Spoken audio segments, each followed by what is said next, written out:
Yan, go. Lapit ka. Lapit ka pa. Yan, ganyan. Angasa mo. Doon ka lang, doon ka lang. Yan, angasa mo. Diyan ka lang. Yan, angasa mo. Yan. Go pa.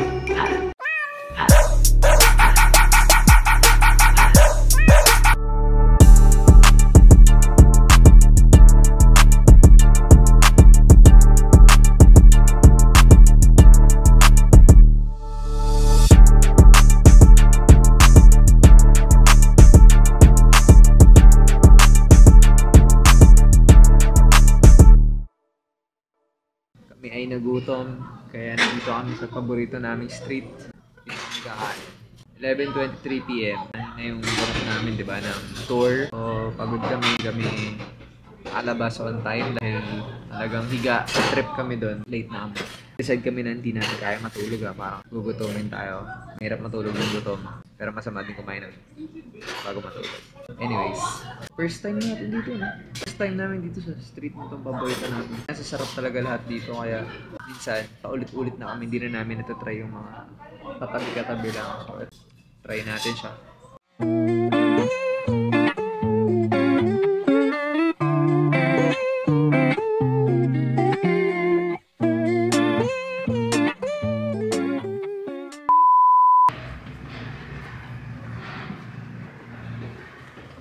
Yun, good morning. Ngayong araw, pupuntahan naman natin is Guangjiang Market. Nasa Netflix pa rin yun hanggang ngayon, yung old lady sa may Guangjiang Market. So, try ni Julia yun, testingin natin. So, lakad lang kami kasi pag-check namin sa Waze, sa Naver app, 20 minutes lang. So, hindi.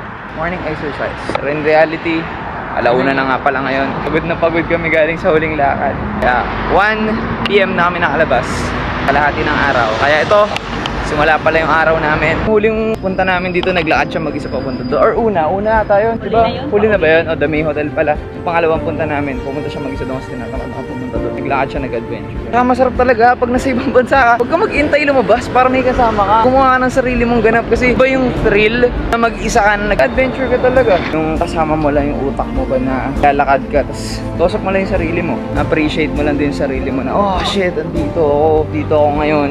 Naglalakad ako mag-isa. Pwede mo ba kami bigyan ng idea anong meron sa Guangjiang Market? Actually, yung sikat niya is yung handmade niyang noodles kasi sa harap niya talaga gagawin yun.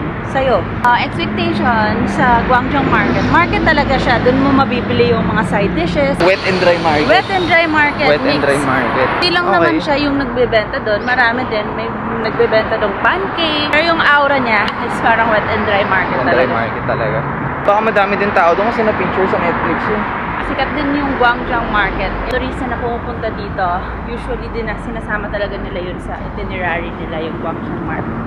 Hanap mo siya sa Korean Asian Foods, under siya sa Korea. So, siya yung na-feature sa ganong episode.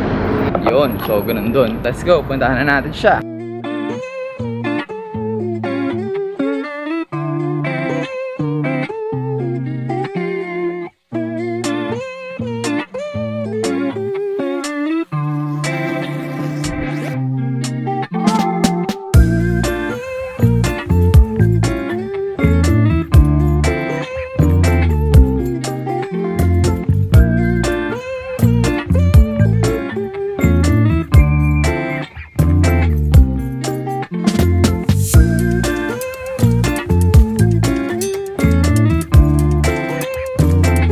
Kanina pa kami naghahanap.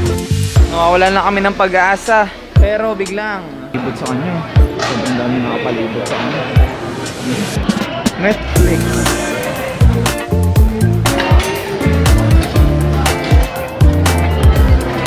Huwag niyong kalimutan magdala ng cash. Ubus na pala yung cash namin. Punta dito sa gilid niya, yung Netflix lady. Yung pinakamalapit na makikita mong parang highway na o kalsada na, nandoon. Meron ng ATM dito sa labas. Paglabas niya, meron ng ATM agad.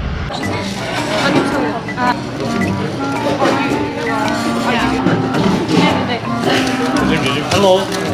Hi. Okay. I'm sorry. Be careful. Thank you. Thank you. Nung pumunta ka dito, ganda rin. Dipila rin. Bumalik lang ako. Madali na kasi pag ikaw lang mag-isa. Kasi singit ka lang nila sa gilid-gilid. 다음 칼국수, 수제비, 비빔국수, Kasi may 김치찜도. binili pa ako na mga Diba? Kasi ang haba ng pila. Tapos alam mo, bilisan pala. Pag ikaw lang mag-isa, mauuna ka kasi sisingit mo.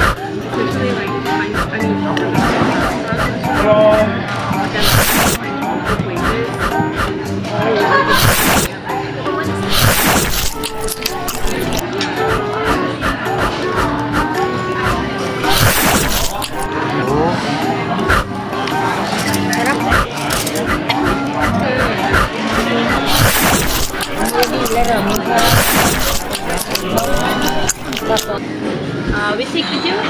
Okay? Yeah.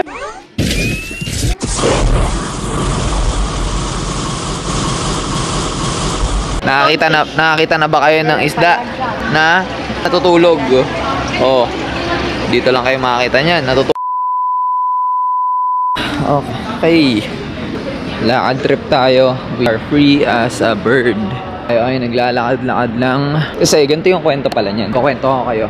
Ito tama to. Sa Mildero 28 Hill. Hindi tayo maliligaw. Sure ball, tama to. Pero, yan. Alam ko, dire-diretso lang tong lakaran na tong sa Mildero na to. So, ano palang kwento? Bakit ako mag-isa lang? Akong kasama. Kasi ganito yan. After na yung mag-Guangzhang Market, gusto na lang pumunta sa isang lugar. Tapos ako sabi ko parang, yun lang naman yung trip ni Julia. Pwede ko rin namang tripin, pero sabi ko parang, gusto ko mag-aral. Gusto ko ng thrill lang mag-isa lang. Gusto kong maglakad, gusto kong gumala, gusto kong explore yung Seoul mag-isa. Ginawa ko rin to sa Japan dati, ginawa ko rin to sa US. Nag-Uber ako mag-isa, tapos maglalakad ako. Tapos ito, ina-enjoy ko lang. Pinakaiba lang nun, alam ko, meron ako mga times na hindi ako nagbi-video. Ito malupit ngayon, lahat ng travel na. Ito lang yung travel na hindi ako nag-data. Kasi yung mga card ngayon, SIM card, hindi available. Hindi available yung data nila sa iPhone 16 Pro. Kaya wala akong data ngayon. Hitingnan lang ng mga Koreano. Ano yung trip na itong lalaking to? Tapos tinignan ko rin yung Airlo, itong app na to. Airlo, hindi rin available yung data nila para sa iPhone 16 Pro. Bakit hindi updated? So, parang mag-isa ka lang, no?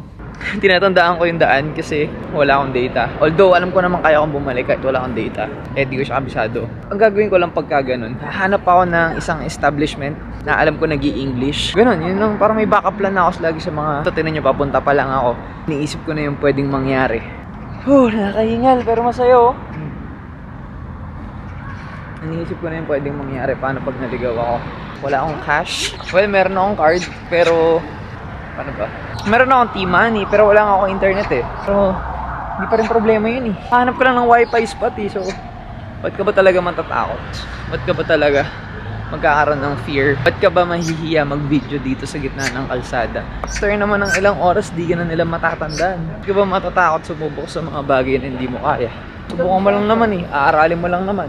Pag nagawa mo, edi okay. Pag hindi, at least next time siguro, alam mo na kung paano. Hindi ka naman nalulus eh, nagle-learn ka eh. Meron silang police na bus. Galing ah. Yan yung blue na bus. Sarap maglakad. Outfit natin ngayon talagang panglaban. Kasi alam ko gagabihin eh. Ang oras ngayon ay 4 PM. And talagang mapapalaban ako hanggang mamaya 6 PM, 7 PM siguro. Pero nagsabi na rin ako kay Julia na baka mag-alala ka. Alam mo yun, parang anong oras na wala pa rin si Joe. Kasi di niya alam siya hindi niya alam anong gagawin ko eh. Hindi niya alam kung anong plano ko. Plano ko kasi talaga is maglakad papuntang Myeongdong. Kasi yun lang yung rota na naaalala ko. Yun lang yung rota na parang alam ko na nilakad namin ni Julia. So, way back 2022 pa. Pero, feeling ko kaya ko to. Yeah. Feeling ko kaya ko. Feeling ko hindi mo na ako maliligaw. So, ito. Check mo muna. Yan na. Go na kami. Yan, go. Yan o. Diba? Appreciate mo lang ang beauty ng Seoul.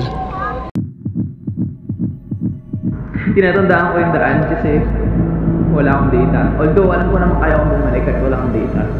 So alam ko dire-diretso lang itong lakaran na itong sa Mildero na to.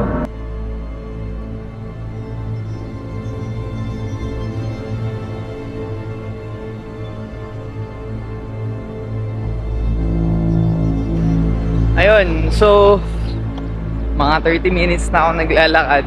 Maling direction pala yung pinupuntahan ko. Meron ako isang liko na mali. Alam ko, dire-diretso lang itong lakaran na itong sa Mildero na to. Tama ito. Sa Mildero, 28 kills. Tayo maliligaw. Sure, tama ito. Tayo maliligaw. Sure, tama ito. Pero at least ito, safe na. Dire-diretso lang itong rota natin. Tapos yung dong na to. Kasi di ba yun naman yung hinahanap ko in the first place, yung thrill.